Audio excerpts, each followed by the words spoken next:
Hi guys, Alec, Peirce, Scuba. Tech tips once again, back here at Simcoe Diving. Yeah, up in Barrie, the town of Barrie, up in Lake Simcoe, Ontario. Now, this particular topic came from one of my viewers. Thank you very much. Those comments are great. I love them. Keep them coming. And he was asking about tank tumbling. Do I need to have my tanks tumbled? Now, I don't know where that came from, because tank tumbling is not as common today as it used to be. It used to be very, very common when all tanks were steel tanks, steel 72s, and even the early aluminum tanks. We used to tumble them all the time. I'll explain what it is in just a minute. Just bear with me. So maybe somebody mentioned it to him. Maybe his local dive store is telling him he needs to have his tanks tumbled and charge for it, of course, because it's not inexpensive. We'll talk about why he should or should not. So let's talk about tank tumbling. It's an older term, tank tumbling. Really all it means is cleaning the interior. That's what tank tumbling is. Cleaning the interior. Because, you know, you can't climb down in there with a scraper and a brush. You can't do it. The neck's very small, 3/4 of an inch. So there's a limited amount of cleaning that you can do. There are various things you can do. There is a device that is similar to a engine cylinder hone. And that device, it fastens to your drill. It's about this long, fastens to your drill. And on the end, it has a series of wire fingers that stick out, and on the end of each finger there's a ball, and that ball is a very hard substance, usually aluminum oxide, and there's a whole bunch of them. Looks like a bunch of grapes. And you can actually get that thing to go down inside. Yeah, it'll actually go down inside the tank. And when once it gets through that hole at the top, those balls pop out and they touch the sides. Yeah, it's pretty neat. And then you can put your drill on and go speed it up and like this, and those little balls go out and they rub the side of the tank right down to the bottom, up underneath the neck and everything, and they do a pretty good job. But tank tumbling is a little bit easier, a little more thorough, and you have a little more control over it as well. Let's talk first of all about why you might want tank tumbling. Well, to be perfectly honest, you don't. You don't want tank tumbling. When you tumble the tank, assuming it's necessary, it actually removes some of the metal from the inside. You can't help it. If you're tank tumbling because there's a coating on the tank, we've talked earlier in some of my earlier episodes that some early tanks, certainly steel tanks, in an effort to stop the steel tank from rusting on the inside, some manufacturers put a coating on there. Sometimes it was epoxy paint. They had various silicone substances. When silicone started, they had plastic sleeves. All kinds of different things were tried to coat the inside of the tank to stop it from corroding, from rusting. None of them worked. And now, today, under current hydro test and visual testing standards, you cannot have a coating in a tank. They caused problems, which I discussed in the earlier video. Read about that. Instead of stopping corrosion, they actually tended to enhance it, or at least mask it so you couldn't see it. But anyway, so if there's a coating on your tank, and you bring in an older steel cylinder, and it has a coating on it, and you want to have it tested and passed, that coating has to be removed. Number one. Secondly, and the most likely reason is you bring in an older tank, has not been used for a while.Maybe you bought it at a flea market or somewhere, or you haven't been diving for a number of years and you went down to the basement and you pulled out your old scuba tank and said, you know what, I'm going to go down and get that anchor myself that I lost last weekend. If you want to get your scuba tank filled, and you open it, and fortunately there's still 50 psi, a little bit of air comes out, that's good. But you take it to your dive store and it needs to have a visual and a hydro because you haven't used it in a long time. And the guy opens it up and takes a look inside, and he detects that there's some corrosion, some rust on the walls, and he suggests to you that it should be tumbled. In fact, he doesn't suggest to you, he tells you, I can't pass this unless it's tumbled. If he's a good dive store operator, if he's a kind, generous, sensitive, sympathetic dive store operator, a good LDS owner, he won't do that. He won't say, you got to have it tumbled for $47 or I can't pass it. That's just not the way you talk to a customer. What I would do, I would say, listen, you know, I looked inside, tank great. Nice tank, but there is a little bit of rust in there, and I think it should be removed. I think you should take that out of there. I should clean that out of there for you, and I'll pass it, and it's good for a long, long time. It's a much better way than saying, you got to give me $50 or I won't pass your tank. You understand what I'm saying? So anyway, there's a bit of rust, and you have to take it up. So the tank has to be tumbled. Those are the reasons to tumble the tank, generally today. Those are the only reasons. Now, the corrosion may also apply to aluminum tanks. It doesn't have to be rust. Aluminum tanks rust. We just don't call it rust. Instead of being iron oxide, that red stuff we call rust, it's aluminum oxide, it's not red. Same idea though. So it's possible for aluminum tank to come in, and it's got a lot of aluminum oxide, a lot of white coating on it, and maybe some pitting as well. And they can also be tumbled. Be very careful with aluminum tanks, because aluminum tanks are very soft metal. You have to be careful you don't take out too much metal. Another story. So your tank has to be tumbled. What does it involve? Well, you tumble it. You tumble it. Here's how it works. Simple. This is Kevin's tank. Now we know this is Kevin's tank because it's pink. Most of Kevin's gear is pink. No. Anyway, this is a steel tank that came in. That's a pretty good steel tank. The person that owned this tank obviously painted it because no gear manufacturer with any sense of pride at all would paint his tank this color. Anyway, it's a good old steel tank, and this tank was made in 1972. Actually, earlier than that, this is a Voigt. Wow, this is a nice, good old Voigt tank. Yeah, a 2250, yeah, good old Voigt tank. And this tank was originally made a long time ago. It's been tested a half a dozen times, and it's a pretty good tank. And it's galvanized on the outside, which is good. Galvanized, this is special coating on the outside, which is galvanized is a largely zinc, but it's a coating that is firmly attached to the steel, and it protects the steel from any rusting or corrosion. It's excellent. It's coating, better than paint. Paint chips and it rusts. So this galvanized. So the outside of this tank looks pretty good. Okay, other than the pink paint. But we look inside, this, we got our light and we do visuals. I think you saw me do a visual in one of my episodes. Look right there, there's a bit of rust. It's not bad, but it needs to be cleaned. So it has to be tumbled. So what do? Well, they bring the tank in, they remove all the boots and all that kind of stuff, and then they put in the tumbling material. Tumbling material. What the heck is tumbling material? Well, when you spin this around, you don't just spin around for looks. No. You have to put some stuff in there. Can you see this, Kev?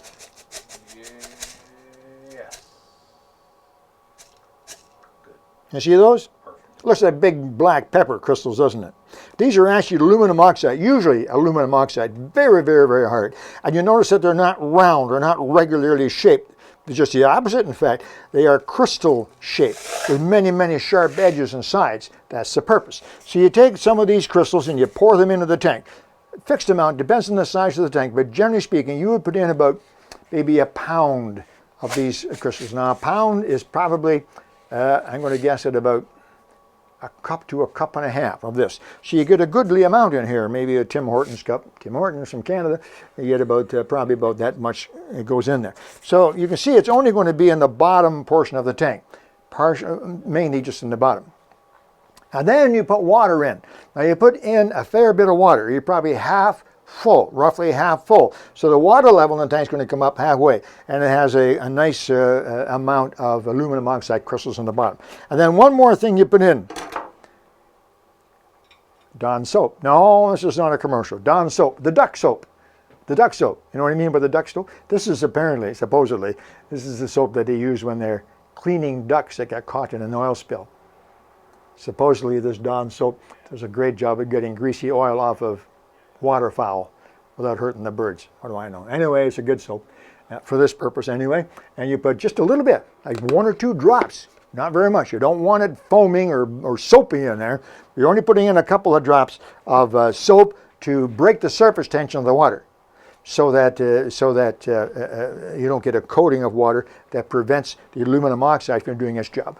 That's it. And then once you get all that done, then of course you have to seal the tank. So you take a seal. I have one here somewhere. I had one here somewhere. Kevin, where's my seal gun? Anyway, there's a seal that screws into the end of the tank and seals all that material in there. Plastic seal goes in nice and snugly in there, and you're all set to go. You got a seal there? Ah, thanks very much. There you go. There's my seal. Kevin swiped it on me. So an O-ring seal, and that goes into the neck of the tank like so.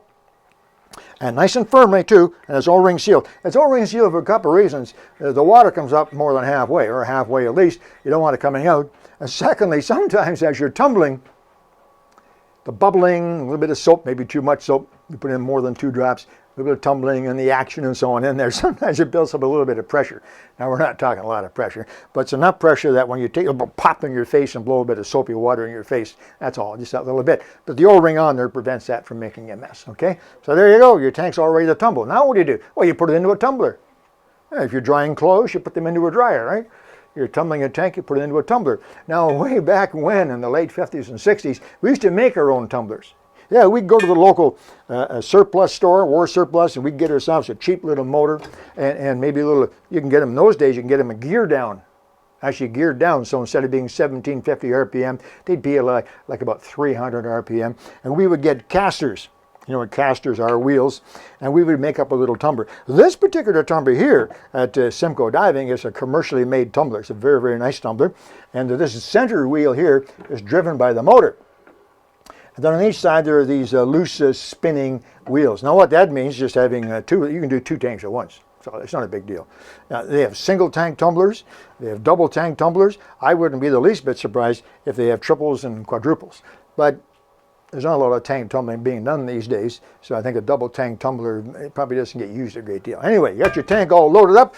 You got some aluminum oxide crystals in there, 2 drops of Dawn soap, and a half full of water, and it's really simple from there. This is not a real brainstorm job, you know. There's no week-long course with a certificate for this. You put the tank tumbler on the tumbler, and then you turn on the tumbler. Oh, let's turn on the timer.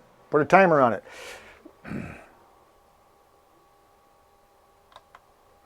It's good to have a timer on it because you don't want this to think you forget about it and go home. You come back in the morning and the tank is almost transparent. You've worn it all the way.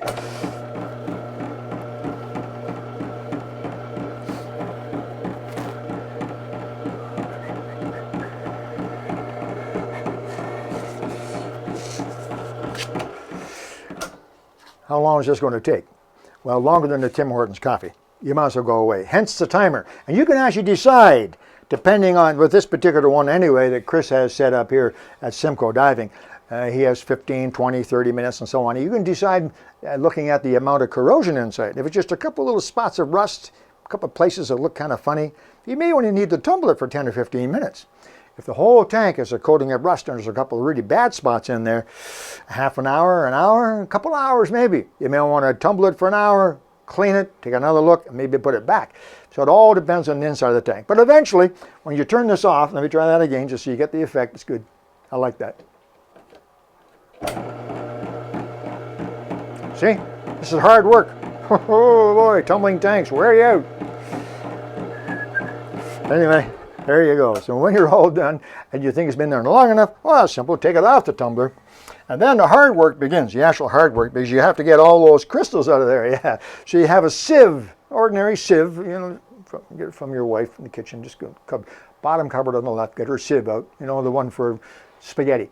And you pour the contents into the spaghetti sieve, and all the aluminum oxide comes back. The aluminum oxide can actually be cleaned, washed really well, and used numerous times. Not forever, but for many, many times.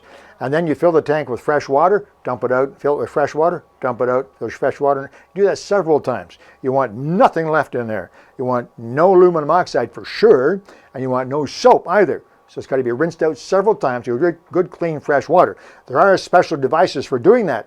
They are basically a tube, and the tank sits upside down on top of that tube like this, you see. And that tube connects to a water hose. And the water goes up and it sprays all over the inside, and the water pours out the bottom into a basin and rinses everything out really, really well. And then you dry it. Yeah. And you dry it the same way. That same device actually now connects to an air hose, connects to your extra dry breathing air. You put that on, whoosh, it blows, you leave it blowing there for several minutes, and the water drains at the bottom and it's completely dry on the inside. Then what do? You do your visual again. I check to see if in fact that rust, those kind of questionable, suspicious spots are gone, all the corrosion's gone. If it is, you're ready to go. Pass the tank for a visual and you're all set to go. Now generally speaking, if you need a visual on a hydro, I always suggest you do the visual first. Do the visual first. It needs tumbling, do all that first. Passes visual, good. Then it goes for a hydro. That's for the metal test to be sure the metal is still strong. We talked about that in the previous episode. If it comes back, you're fine. If you send it for hydro first, it can go to hydro and it passes the hydro, which it can do very easily. It comes back to the dive store and the inspector says, oh, this tank has got corrosion, it doesn't pass. And you're saying, hold on a minute. It passed hydro test, but doesn't pass visual? How does that work? That's the way it works. The two tests are completely unrelated, but now you still have to pay for the hydro. In most dive stores anyway, you do. There you go, tank tumbling. The last thing I want to say is, if you don't have a tumbler and you want to tumble your tank, do it at home. Get the aluminum oxide crystals, drop of soap, bit of water, and go home. Get a big table, maybe the kitchen table. No, not the kitchen table. But get a big table and roll the tank over to there. Get somebody to help you. Roll the tank like that, slowly. Roll it back. Roll it back. Do that 100 times. Yeah, or so. Check it. If it's not very much corrosion, that'll do it. That's all there is to tumbling. It's just a matter of rolling the tank with aluminum oxide inside. I've done it many times that way too. There you go. All about tank tumbling, why you need it, and how to do it. Comments, keep them coming. I love them. Talk to you soon, Alec, Peirce, Scuba at Simcoe Diving. Bye-bye.